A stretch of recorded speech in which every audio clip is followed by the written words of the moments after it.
Hey there, this is Shani from Botanical Interests, and today we are going to talk about what to plant in the month of April. Depending on where you're located, April can be an absolutely gorgeous month. I'm here in Central Florida, which means April is basically peak beautiful weather. So I am going to talk about a range of different zones across the US map. We're going to talk about a range of climates and what you can be growing in the month of April. And I'm going to give you plenty of suggestions, plenty of inspiration to work with. Let's get started. As I like to do with these videos, we're going to go from the south and move our way north. For us super far south gardeners, April is definitely one of the most gorgeous months out there. But it is also a tough month when it comes to selecting seeds because for most of us who are anticipating a very hot summer, April is kind of the end of the line. It's pretty much over for any of the cooler annual temperate vegetables for me. That means I am definitely not starting things like carrots or cabbages.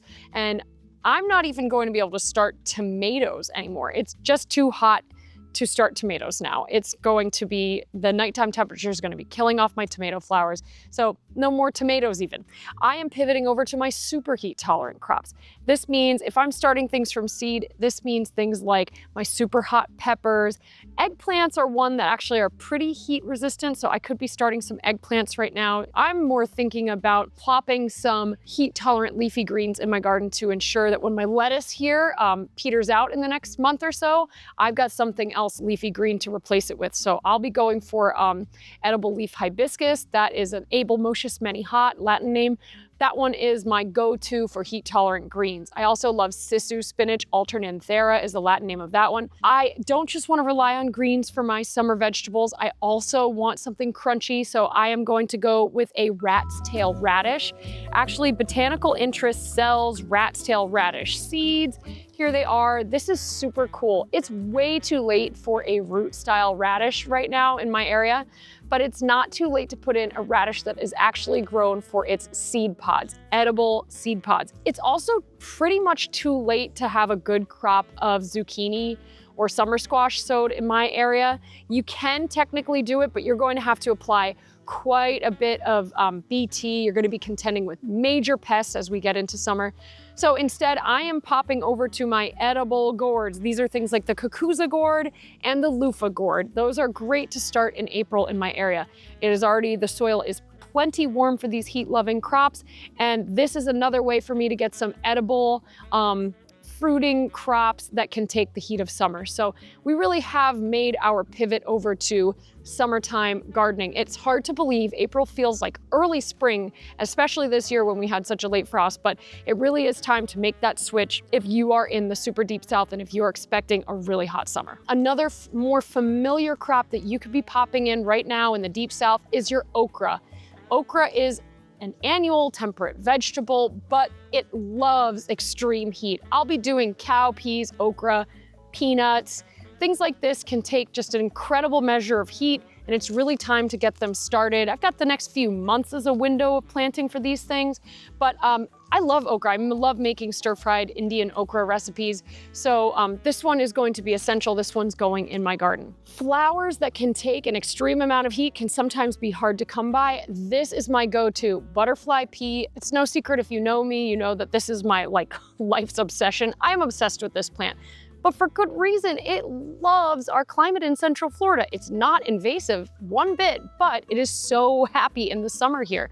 So this is going to be climbing one of my trellises. I cannot wait to see this take over. It's gonna look gorgeous. It makes a beautiful, soothing blue tea that actually magically changes to the color pink when you add a bit of citrus, when you change the pH. This is endless fun with the butterfly pea, and another one that is super reliable for us super hot summer gardeners. I have actually never tried the Armenian cucumber. I find that the cucuzza gourd and the loofah gourd make really wonderful zucchini and summer squash substitutes, but they really don't replace the cucumbers. I'm really hoping that this one is going to push through the heat a little bit better, stand up to the heat, the pests and diseases a little bit stronger. We're gonna give this a shot, and I'm also very curious to see how this stacks up flavor and texture-wise to a traditional European-style cucumber. Let's move it up the map. Let's talk about the mid-latitude of the country. These are places reminiscent of where I used to grow in the Missouri Ozarks, in the middle of the country, where we are looking at April as our last frost time. A lot of folks will be looking at about the middle of the month of April as their last frost date. And you are going to want to watch your soil temperature this time if you're in this area. We want to make sure that our soil is ready to be worked. This means that it is the right texture. It's not overly mucky or wet. It's starting to dry out. Ideally, if you are in the mid-latitude, you should have already started things like your tomatoes, peppers, eggplants indoors and have them ready to transplant out, but you can still get away with that in most areas. So you could be sowing your tomatoes, eggplants, peppers. Those solanaceous crops could be started inside. This is also a time, depending on where you're at, depending on your soil temperature and your last frost date, you may be thinking about direct sowing, or you probably have already direct sown your cool weather loving crops. So this means that you can be putting your peas and your fava beans in the ground, but please don't put your traditional green beans or your cowpeas in the soil. These are different. Yes, they're both in the legume family, but they are different. Green beans, cowpeas are very cold sensitive. Peanuts, very cold sensitive. They are not going to be able to be put in the ground before your last frost has passed and before your soil has warmed up past the 50s. I am a huge fan of the lemon drop pepper. This is one of the tastiest peppers out there, and it has a citrusy flavor. When I make a lacto-fermented hot sauce, this is my top choice. And if you're in the Mid-South, let's get them started now, and you're going to have tons of hot peppers over the summer.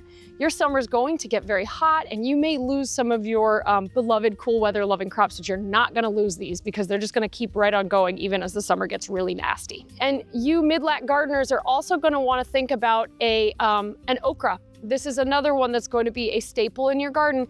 And I don't want to hear it if you're going to tell me that you don't like okra. I'm sorry, I love you, but you got to learn to love okra. The sliminess of okra, I know they call it the sliminess. It's just like chia seeds. It's incredibly helpful for your digestion.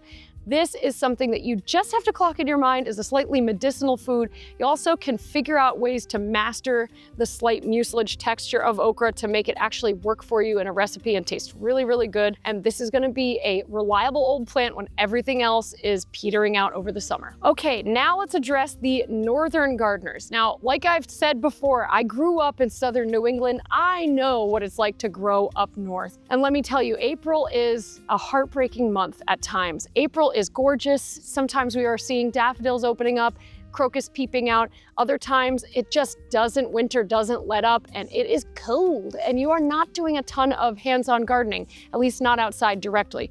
That doesn't mean you're going to be slacking in the month of April. Oh no, there's tons to do if you are a far northern gardener in the month of April. You are definitely going to be monitoring your soil's workability, your soil's friability.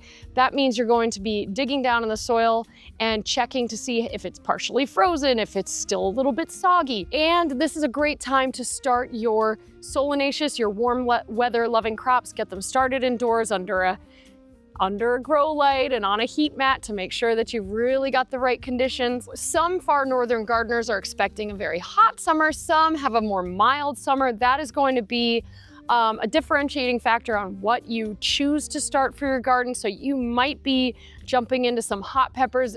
I know some of us northern gardeners just go straight to a really hot summer, especially the more interior that you are, the farther you are from the coast. That's going to depend on exactly how your summer looks when you do grow up north, and that's going to sort of impact the crops that you choose to start indoors and transplant out. And no matter where you are, from the south to the north, we are going to be thinking about successions. Get in your mind a little bit of a plan for throughout the summer and into the fall.